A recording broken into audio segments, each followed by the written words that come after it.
All right, let me start by talking about indeterminate forms.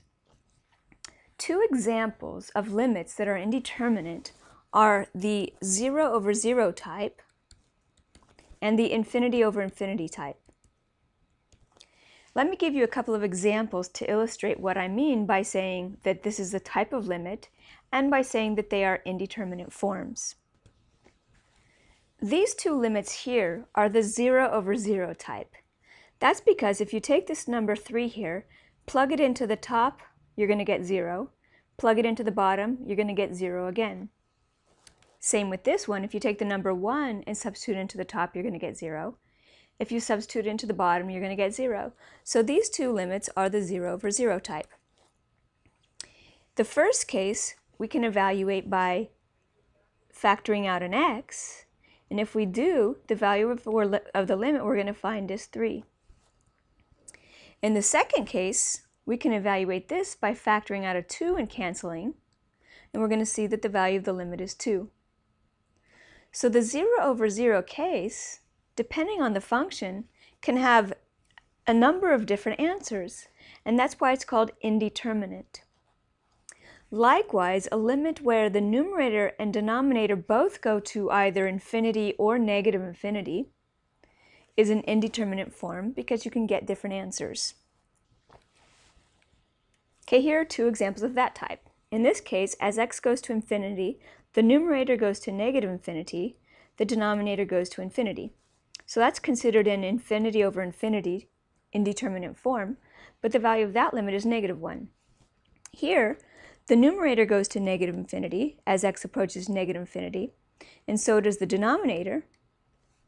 So this is another infinity over infinity case, except in this case, the value of the limit is 0.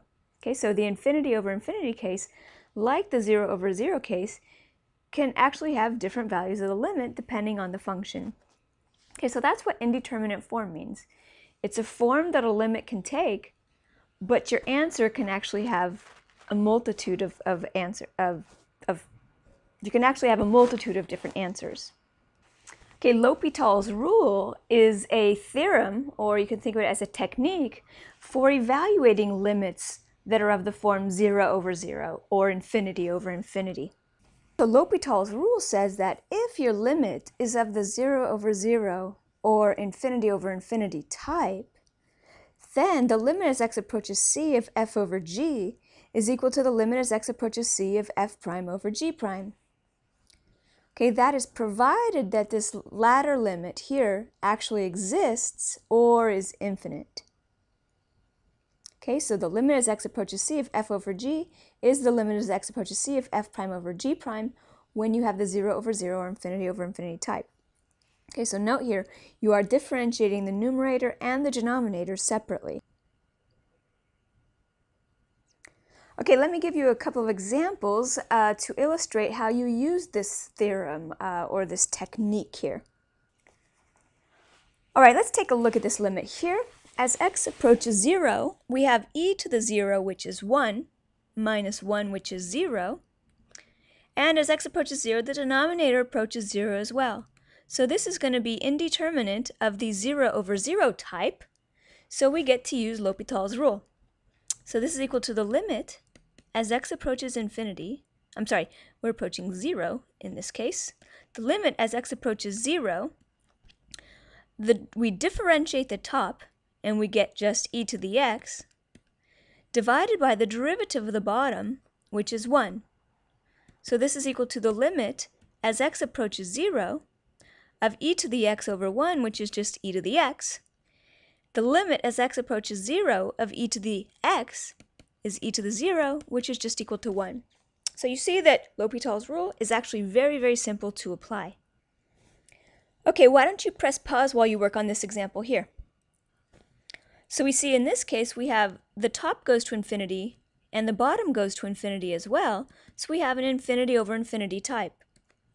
So this is equal to the limit as x approaches infinity of the derivative of the numerator, which is 6, divided by the derivative of the denominator, which is 2. The limit as x approaches infinity of 6 over 2 is simply 3. Okay, so that you see that L'Hopital's rule is really a groundbreaking theorem. All right, let's do this example here together. So, as x goes to infinity, we have the numerator, because it's going to be completely, the end behavior is going to be completely determined by this leading term here. As x goes to negative infinity, it goes to infinity, so the whole numerator is going to go to infinity. The leading term in the denominator is 8x squared. As x goes to negative infinity, it goes to infinity as well, so this is the infinity over infinity type. So we get to apply L'Hopital's rule, which says that this is equal to the limit as x approaches negative infinity of the derivative of the numerator, which is 6x plus 2, divided by the derivative of the denominator, which is 16x minus 0. Okay, this isn't quite as easy as the last one, because we don't just end up with something that's easy to tell what it is. So we're going to take a look again at what happens as x goes to negative infinity.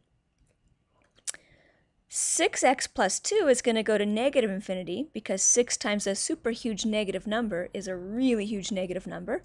So the top goes to negative infinity, and the bottom goes to negative infinity as well. Okay, so this is indeterminate form of infinity over infinity, because remember, it doesn't, even if I get negative infinity over positive infinity, it's still considered to be the indeterminate form infinity over infinity type. So I get to apply L'Hopital's rule again. Okay, so that is the beauty, another beauty of L'Hopital's rule, is that you get to keep applying it and applying it as long as you have a 0 over 0 or infinity over infinity type. So that's the limit as x approaches negative infinity of the derivative of the top, which is 6, divided by the derivative of the bottom, which is 16. Okay, so here, this is equal to 6 divided by 16. We can take a 2 out of the top and the bottom, and that'll leave us with 3/8. Okay, so the value of this limit here is equal to 3 divided by 8.